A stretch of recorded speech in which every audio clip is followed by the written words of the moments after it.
The conditioning of man. Pavlov's research on the machinery of the mind taught us how all the animals including man learn adjustment to existing limitations through linking the signs and signals of life to body reactions. The mind creates a relationship between repeated simultaneous occurrences, and the body reacts to the connections the mind forms. Thus the bell, rung each time the dog was fed, became a signal to the animal to prepare for digestion, and the animal began to salivate. Recent experiments conducted by Dr. Gregory Razon of Queen's College show how men may develop these same kinds of responses. Dr. Razon treated a group of 20 college students to a series of free luncheons at which music was played or pictures shown. After the final luncheon, these 20 students were brought together with another group who had not been luncheon guests. At this meeting, as at the luncheons, music was played and pictures shown, and all the students were asked to tell what the music and pictures made them think of. The music and the pictures generally reminded the first group of something related to eating, but had no such associations for the second group. There was obviously a temporary connection in the minds of the luncheon guests between the music and the pictures on the one hand and eating on the other. The Chinese did their mass conditioning in an even simpler way. After having taught the prisoners for days to write down all possible nonsense and political lies in an atmosphere of utter confusion and stress, they were ripe to sign collectively the lie of having taken part in germ warfare. Winokur. All conditioned reflexes are involuntary temporary adjustments to pressures which create an apparent connection between stimuli which may be in fact totally unrelated. For this reason, the conditioned reflex is not necessarily permanently imprinted on the individual, but can gradually disappear. If, after the dog's conditioned reflex to the bell has been developed, the bell is rung over and over again and no food is presented to the animal, the salivating reflex disappears. Doubtless Dr. Razon's students will not always think of food when they hear music. We could describe the conditioned reflex another way. It is a selected response of the mind-body unit to a given stimulus. The ways in which the stimulus and the response are connected vary considerably. They may have been associated in time, in place, or by coincidence, or by a common aim, and thus they may form a special conditioned complex in our mental and physical attitude. Some of these complex responses or patterns are more autonomous than others, and will act like the innate patterns. Some are flexible and are continually changing. Analysis of some of the psychosomatic diseases, for example, shows us how our inner emotional attitudes can intensify or even change a conditional response. Stomach ulcers are considered an example of such a psychosomatic disease. The mother who puts her child on a too rigid feeding schedule may change the child's favorable response to hunger into a stubborn reaction against feeding. For our purpose, we have to be aware that conditioning takes place throughout all our lives in the most subtle and in the most obvious ways. We discover that the molding of our personalities may occur in 1,000-fold ways through such matters as these: the meal training given in early childhood, the harshness or the musical tone of the words spoken to us, the sense of haste in our surroundings, the steadiness of family habits or the chaos of neurotic parents, the noises of our machines, the reservedness of our friends, the discipline of our schools and the competitiveness of our clubs. We are even conditioned by such things as the frailty of our toys and the coziness of our houses, the steadiness of traditions or the chaos of a revolution. The artist and the engineer, the teacher and the friend, the uncle or aunt, they all give shape to our behavior. Chapter 2. Pavlov's students as circus tamers. Before asking ourselves what the deeper mental mechanisms are of brainwashing, false confession, and conversion into a collaborator, let us try to see things from the standpoint of the totalitarian potentates. What is their aim? What terms do they use to describe the behavior of their prisoners? What do they want from the Schwabels and the Midcenties? The totalitarian jailers don't speak of hypnosis or suggestion. They even deny the fact of imposed confession. They think about human behavior and human government in a much more mechanical way. In order to understand them, we have to give more attention to their adoration of simplified Pavlovian concepts. The Salivating Dog. In the latter part of the 19th century, the Russian Nobel Prize winner Ivan Petrovich Pavlov conducted his famous experiments with a bell and a dog. He knew that salivation is associated with eating, and that if a dog was hungry, its mouth would water each time it saw food. Pavlov took advantage of this useful inborn reflex, which serves the digestive process, to develop in his experimental animal the salivating response in answer to a stimulus which would not ordinarily create it. Each time Pavlov fed the dog, he rang a bell, and at each feeding the dog's mouth watered. Then after many repetitions of the combined food bell stimulus, Pavlov rang the bell but did not feed the dog. The animal reacted to the bell alone just as it had previously reacted to the sight of food its mouth watered. Thus the scientist had found out that the dog could be induced to salivate involuntarily in response to an arbitrary signal. It had been conditioned to respond to the ringing of the bell as if that sound were the smell and taste of food. From this and other experiments, Pavlov developed his theory of the conditioned reflex, which explains learning and training as the building up of a mosaic of conditioned reflexes, each one based on the establishment of an association between different stimuli. The greater the number of learned complex responses, also called patterns, the greater the number of conditioned reflexes developed. Because man, of all the animals, has the greatest capacity for learning, he is the animal with the greatest capacity for such complicated conditioning. Pavlov's experiments were of great value in the study of animal and human behavior, and in the study of the development of neurotic symptoms. However, this knowledge of some of the mechanisms of the human mind can be used, as we have seen already, like any other knowledge, either for good or for evil. And unfortunately, the totalitarians have used their knowledge of how the mind works for their own purposes. They have applied some of the Pavlovian findings, in a subtle and complicated way and sometimes in a grotesque way, to try to produce the reflex of mental and political conditioning and of submission in the human guinea pigs under their control. Even though the Nazis employed these methods before the Second World War, they can be said to have reached their full flower in Soviet Russia. Through a continued repetition of indoctrination, bell ringing and feeding, the Soviet man is expected to become a conditioned reflex machine, reacting according to a prearranged pattern, as did the laboratory dogs. At least, such a simplified concept is roaming around in the minds of some of the Soviet leaders and scientists. Dobrogev. In accordance with one of Stalin's directives, Moscow maintains a special Pavlovian front, Dobrogev, and a scientific council on problems of physiological theory of the academician I.P. Pavlov, London. These institutions, part of the Academy of Science, are dedicated to the political application of the Pavlovian theory. They are under orders to emphasize the purely mechanical aspects of Pavlov's findings. Such a theoretical view can reduce all human emotions to a simple, mechanistic system of conditioned reflexes. Both organizations are control agencies dealing in research problems, and the scientists who work on them explore the ways in which man can theoretically be conditioned and trained as animals are. Since Pavlovian theory is proclaimed by the obdurate totalitarian theoreticians as the gospel of animal and human behavior, we have to grapple with the facts they adduce to prove their point, and with their methods and theoretical explanations. What the Pavlovian Council tries to achieve is the result of an oversimplification of psychology. Their political task is to condition and mold man's mind so that its comprehension is confined to a narrow totalitarian concept of the world. It is the idea that such a limitation of thinking to Lenin-Marxist theoretical thinking must be possible for two reasons. First, if one repeats often enough its simplification, and second, if one withholds any other form of interpretation of reality.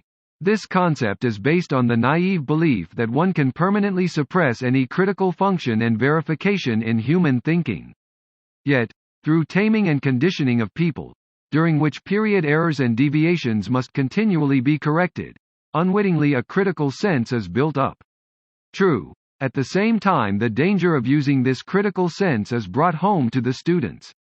They know the dangers of any dissent, but even this promotes the development of a secondary and more refined critical sense.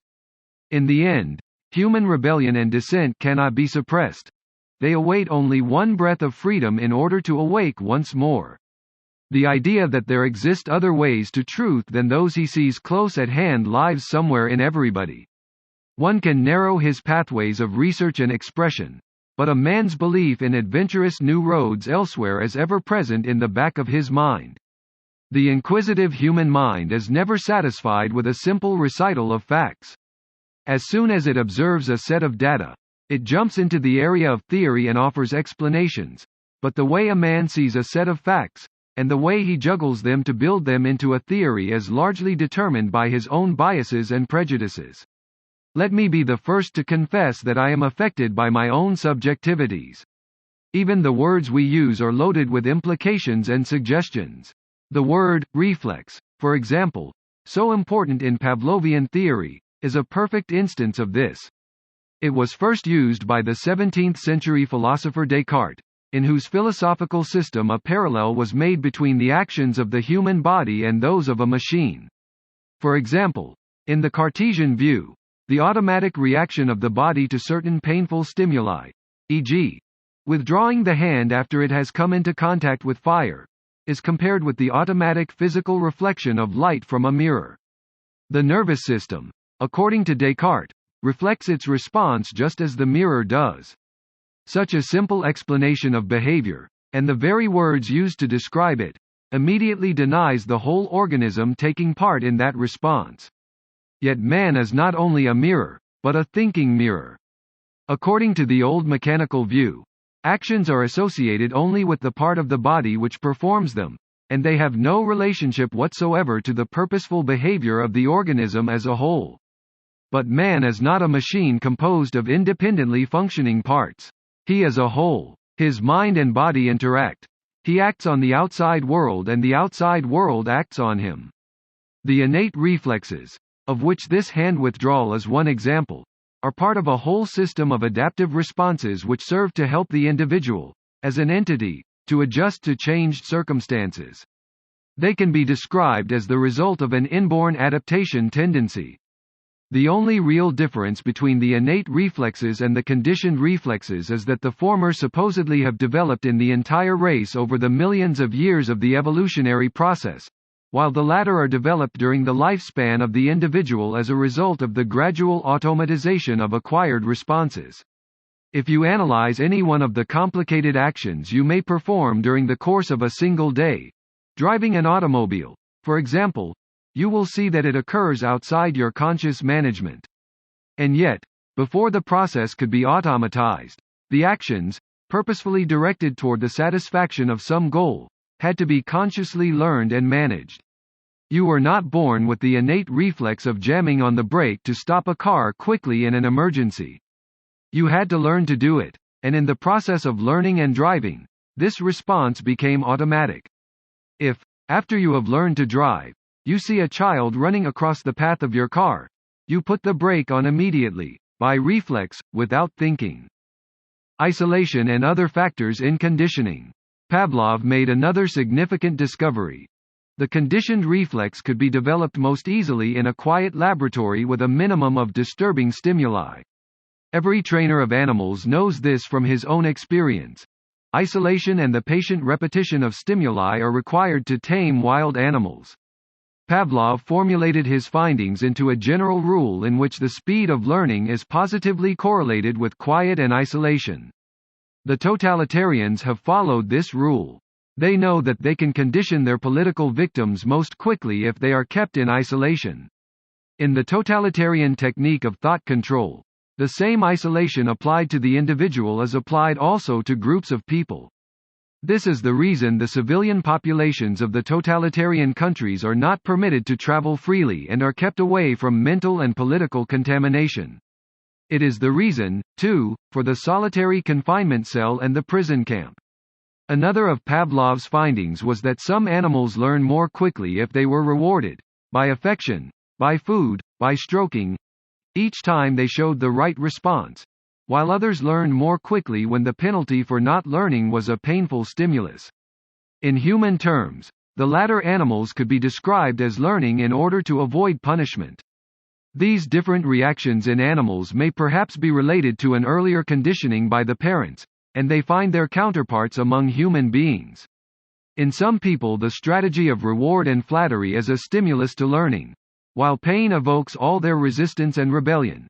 In others, retribution and punishment for failure can be a means of training them into the desired pattern. Before he can do his job effectively, the brainwasher has to find out to which category his victim belongs. There are people more amenable to brainwashing than others.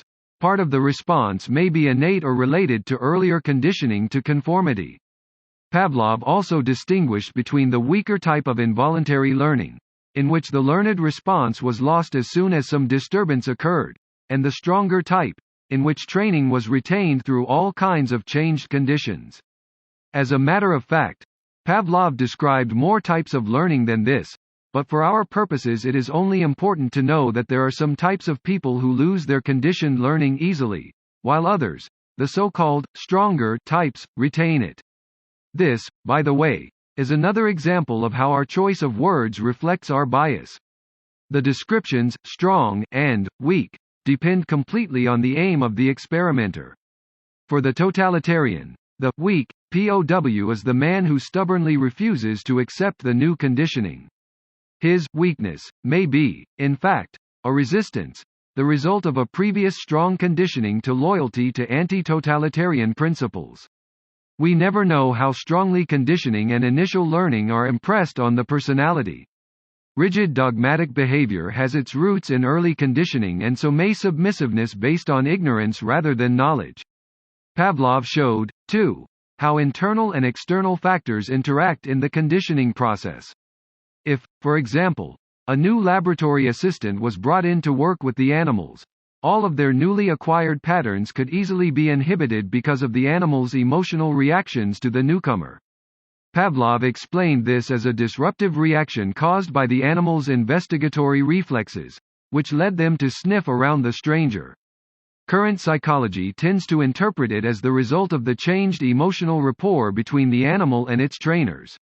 We can easily expand the implications of this more modern view into the field of human relations. It points up the fact that there are some persons who can create such immediate rapport with others that the latter will soon give up many old habits and ways of life to conform with new demands. There are inquisitors and investigators whose personalities so deeply affect their victims that the victims speedily yield their secrets and accept entirely new ways of thinking. We can see the same thing in psychotherapy, where the development of an emotional rapport between doctor and patient is the most important factor leading to cure. In some cases, rapport can be established immediately. In others, rapport cannot be built up at all. In most cases, it develops gradually during the course of the therapy. It is not difficult for a psychologist to test a man's softness and willingness to be conditioned, and as a matter of fact, the Pavlovians have developed simple questionnaires through which they can easily determine a given individual's instability and adaptability to suggestion and brainwashing. Pavlov found that all conditioning, no matter how strong it had been, became inhibited through boredom or through the repetition of two weak signals. The bell could no longer arouse salivation in the experimental dogs if it was repeated too often or its tone was too soft. A process of unlearning took place. The result of such internal inhibition of conditioning and the loss of conditioned reflex action is sleep. The inhibition spreads over the entire activity of the brain cortex. The organism falls into a hypnotic state. This explanation of the process of inhibition was one of the first acceptable theories of sleep. An interesting psychological question is whether too much official conditioning causes boredom and inhibition, and whether that is the reason why the Stakhanovite movement in Russia was necessary to counteract the loss of productivity of the people. We can make a comparison with what happened to our prisoners of war in Korea.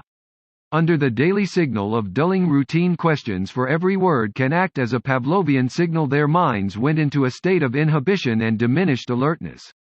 This made it possible for them to give up temporarily their former democratic conditioning and training. When they had unlearned and suppressed the democratic way, their inquisitors could start teaching them the totalitarian philosophy. First, the old patterns have to be broken down in order to build up new conditioned reflexes. We can imagine that boredom and repetition arouse the need to give in and to yield to the provoking words of the enemy. Later I shall come back to the system of negative stimuli used in conditioning for brainwashing. Mass conditioning through speech. According to official Pavlovian psychology, human speech is also a conditioned reflex activity. Pavlov distinguished between stimuli of the first order, which condition men and animals directly, and stimuli of the second order, with weaker and more complicated conditioning qualities. In this so-called second signal system, verbal cues replace the original physical sound stimuli. Pavlov himself did not give much attention to this second signal system. It was especially after Stalin's publication in 1950 on the significance of linguistics for mass indoctrination, as quoted by Dobrogev, that the Russian psychologists began to do work in this area. In his letter, Stalin followed Engels' theory that language is the characteristic human bit of adaptive equipment. That tone and sound in speech have a conditioning quality is something we can verify from our own experience in listening to or in giving commands, or in dealing with our pets. Even the symbolic and semantic meaning of words can acquire a conditioning quality. The word, traitor, for example, provokes direct feelings and reactions in the minds of those who hear it spoken, even if this discriminatory label is being applied dishonestly. Through an elaborate study on speech reflexes written by one of the leading Russian psychologists, Dobrogev, we get a fairly good insight into the ways in which speech patterns and word signals are used in the service of mass conditioning, by means of propaganda and indoctrination. The basic problems for the man-tamer are rather simple. Can man resist a government bent on conditioning him? What can the individual do to protect his mental integrity against the power of a forceful collectivity? Is it possible to do away with every vestige of inner resistance? Pavlov had already explained that man's relation to the external world, and to his fellow men, is dominated by secondary stimuli, the speech symbols. Man learns to think in words and in the speech figures given him, and these gradually condition his entire outlook on life and on the world. As Dobrogev says, language is the means of man's adaptation to his environment. We could rephrase that statement in this way. Man's need for communication with his fellow men interferes with his relation to the outside world, because language and speech itself, the verbal tools we use, are variable and not objective. Dobrogev continues, speech manifestations represent conditioned reflex functions of the human brain. In a simpler way we may say, he who dictates and formulates the words and phrases we use, he who is master of the press and radio, is master of the mind. In the Pavlovian strategy, terrorizing force can finally be replaced by a new organization of the means of communication. Ready-made opinions can be distributed day by day through press, radio, and so on, again and again, till they reach the nerve cell and implant a fixed pattern of thought in the brain. Consequently, guided public opinion is the result, according to Pavlovian theoreticians, of good propaganda technique, and the polls of verification of the temporary successful action of the Pavlovian machinations on the mind. Yet, the polls may only count what people pretend to think and believe, because it is dangerous for them to do otherwise. Such is the Pavlovian device. Repeat mechanically your assumptions, and suggestions diminish the opportunity of communicating dissent and opposition. This is the simple formula for political conditioning of the masses. This is also the actual ideal of some of our public relation machines, who thus hope to manipulate the public into buying a special soap or voting for a special party. The Pavlovian strategy in public relations has people conditioned more and more to ask themselves, what do other people think? As a result, a common delusion is created. People are incited to think what other people think, and thus public opinion may mushroom out into a mass prejudice. Expressed in psychoanalytic terms, through daily propagandistic noise backed up by forceful verbal cues, people can more and more be forced to identify with the powerful noisemaker. Big Brother's voice resounds in all the little brothers. News from Red China, as reported by neutral Indian journalists. See the New York Times, November 27, 1954. Tells us that the Chinese leaders are using this vocal conditioning of the public to strengthen their regime. Throughout the country, radios and loudspeakers are broadcasting the official truths. The sugary voices take possession of people. The cultural tyranny traps their ears with loudspeakers, telling them what they may and may not do. This microphone regimentation was foreseen by the French philosopher La Rochefoucauld, who, in the 18th century, said, "A man is like a rabbit, you catch him by the ears." During the Second World War, the Nazis showed that they too were very much aware of this conditioning power of the word. I saw their strategy at work in Holland. The radio constantly spread political suggestions and propaganda, and people were obliged to listen because the simple act of turning off one's radio was in itself suspicious. I remember one day during the occupation when I was taking a bicycle trip with some friends. We stopped off to rest at a cafe that, we later realized, was a true Nazi nest. When the radio, which had been on ever since we arrived, announced a speech by Hitler, everyone stood up in awe, and it was a must to take in the verbal conditioning by the Führer. My friends and I had to stand up too, and were forced to listen to that raucous voice crackling in our ears and to summon all our resistance against that long, boring, repetitive attack on our eardrums and minds. Throughout the occupation, the Nazis printed tons of propaganda, big lies, and distortions. They even went so far as to paint their slogans on the stoops of the houses and in the streets. Every week newly fabricated stereotypes ogled at us as if to convince us of the splendor of the Third Reich. But the Nazis did not know the correct Pavlovian strategy. By satisfying their own need to discuss and to vary their arguments in order to make them seem more logical, they only increased the resistance of the Dutch people. This resistance was additionally fortified by the London radio, on which the Dutch could hear the sane voice of their own legal government. Had the Nazis not argued and justified so much, and had they been able to prevent all written, printed, or spoken communication, the long period of boredom would have inhibited our democratic conditioning, and we might well have been more seduced by the Nazi oversimplifications and slogans. Political conditioning. Political conditioning should not be confused with training or persuasion or even indoctrination. It is more than that. It is tampering. It is taking possession of both the simplest and the most complicated nervous patterns of man. It is the battle for the possession of the nerve cells. It is coercion and enforced conversion. Instead of conditioning man to an unbiased facing of reality, the seducer conditions him to catchwords, verbal stereotypes, slogans, formulas, symbols. Pavlovian strategy in the totalitarian sense means imprinting prescribed reflexes on a mind that has been broken down. The totalitarian wants first the required response from the nerve cells, then control of the individual, and finally control of the masses.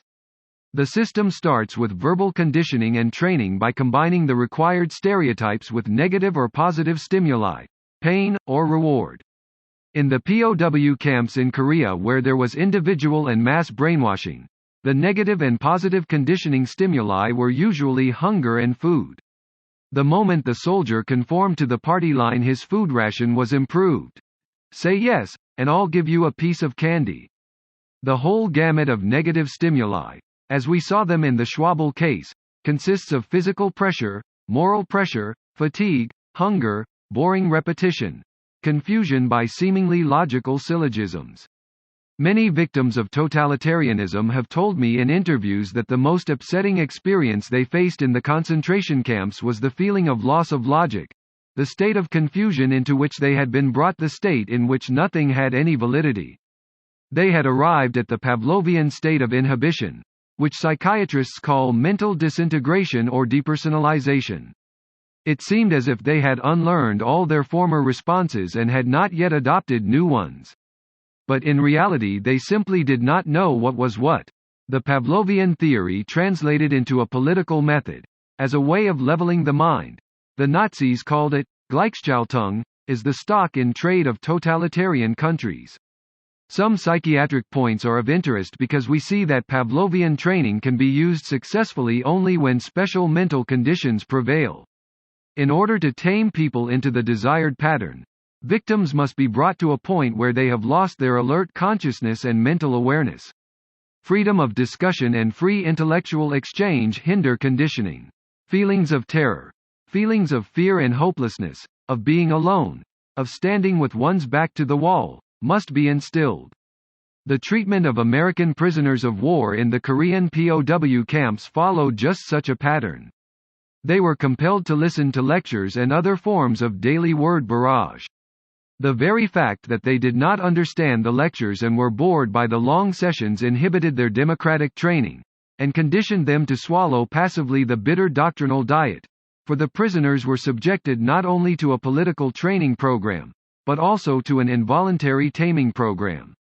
To some degree, the communist propaganda lectures were directed toward retraining the prisoners' minds. This training our soldiers could reject, but the endless repetitions and the constant sloganizing, together with the physical hardships and deprivations the prisoners suffered, caused an unconscious taming and conditioning, against which only previously built-up inner strength and awareness could help. There is still another reason why our soldiers were sometimes trapped by the communist conditioning. Experiments with animals and experiences with human beings have taught us that threat, tension, and anxiety, in general, may accelerate the establishment of conditioned responses, particularly when those responses tend to diminish fear and panic. Spence and Farber. The emergency of prison camp life and mental torture provide ideal circumstances for such conditioning. The responses can develop even when the victim is completely unaware that he is being influenced. Thus, many of our soldiers developed automatic responses of which they remained completely unconscious. Siegel. But this is only one side of the coin, for experience has also shown that people who know what to expect under conditions of mental pressure can develop a so-called perceptual defense, which protects them from being influenced. This means that the more familiar people are with the concepts of thought control and menticide, the more they understand the nature of the propaganda barrage directed against them, the more inner resistance they can put up, even though inevitably some of the Inquisitor's suggestions will leak through the barrier of conscious mental defense. Our understanding of the conditioning process leads us also to an understanding of some of the paradoxical reactions found among victims of concentration camps and other prisoners. Often those with a rigid, simple belief were better able to withstand the continual barrage against their minds than were the flexible, sophisticated ones, full of doubt and inner conflicts.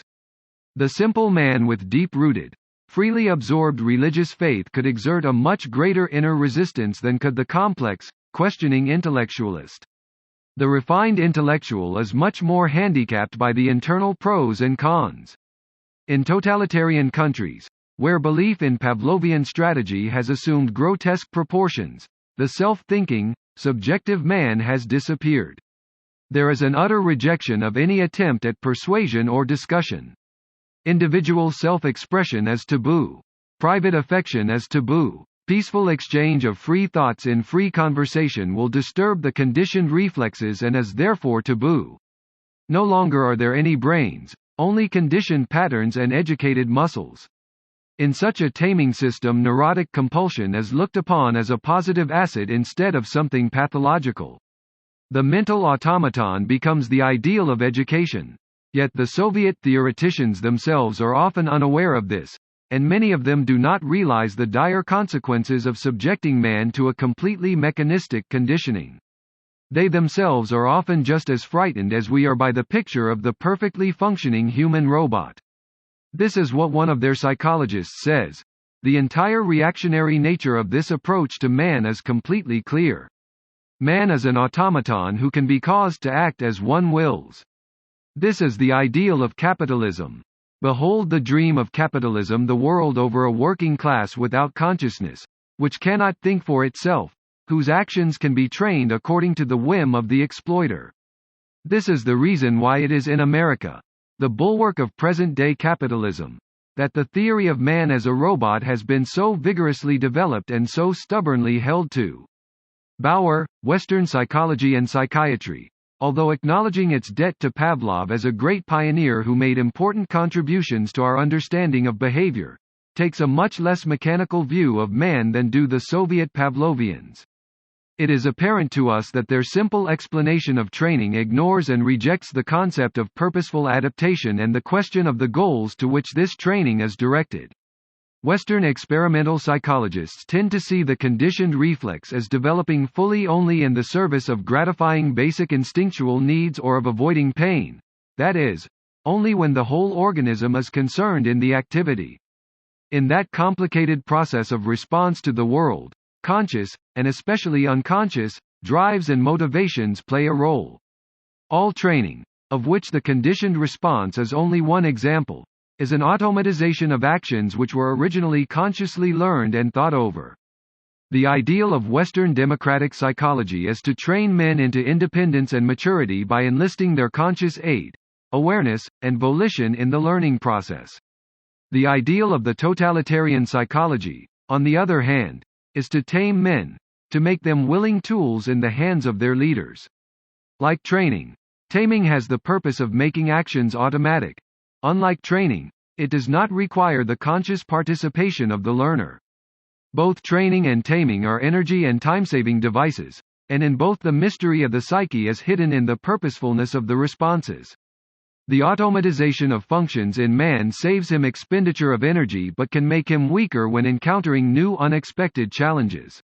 Cultural routinization and habit formation by local rules and myths make of everybody a partial automaton. National and racial prejudices are acted out unwittingly. Group hatred often bursts out almost automatically when triggered by slogans and catchwords. In a totalitarian world, this narrow disciplinarian conditioning is done more perfectly, and more ad absurdum. The urge to be conditioned. One suggestion this chapter is not intended to convey is that Pavlovian conditioning as such is something wrong. This kind of conditioning occurs everywhere where people are together in common interaction. The speaker influences the listener, but the listener also the speaker.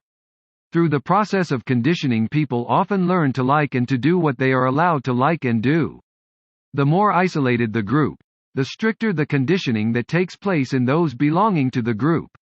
In some groups, one finds people more capable than others of conveying suggestion and bringing about conditioning.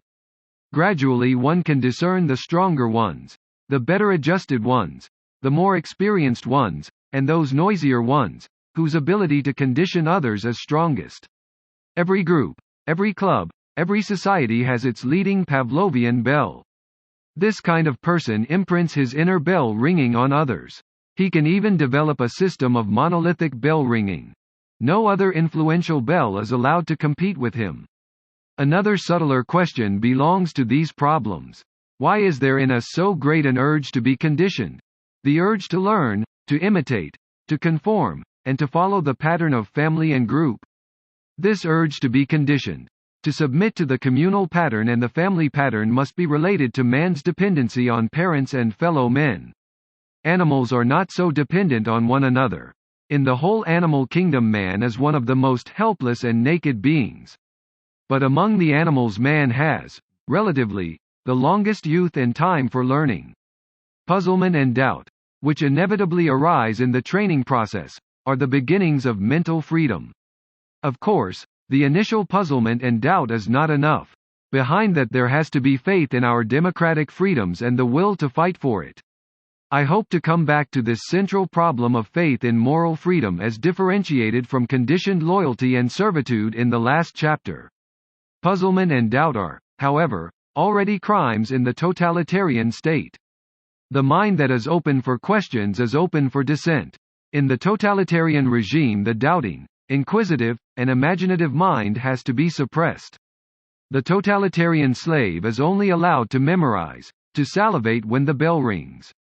It is not my task here to elaborate on the subject of the biased use of Pavlovian rules by totalitarians, but without doubt part of the interpretation of any psychology is determined by the ways we think about our fellow human beings and man's place in nature. If our ideal is to make conditioned zombies out of people, the current misuse of Pavlovianism will serve our purpose. But once we become even vaguely aware that in the totalitarian picture of man the characteristic human note is missing, and when see that in such a scheme man sacrifices his instinctual desires, his pleasures, his aims, his goals, his creativity, his instinct for freedom, his paradoxicality, we immediately turn against this political perversion of science. Such use of Pavlovian technique is aimed only at developing the automaton in man, not his free alert mind that is aware of moral goals and aims in life. Even in laboratory animals we have found that effective goal-directedness can spoil the Pavlovian experiment. When, during a Bell food training session, the dog's beloved master entered the room, the animal lost all its previous conditioning and began to bark excitedly. Here is a simple example of an age-old truth. Love and laughter break through all rigid conditioning. The rigid automaton cannot exist without spontaneous self-expression. Apparently, the fact that the dog's spontaneous affection for his master could ruin all the mechanical calculations and manipulations never occurred to Pavlov's totalitarian students.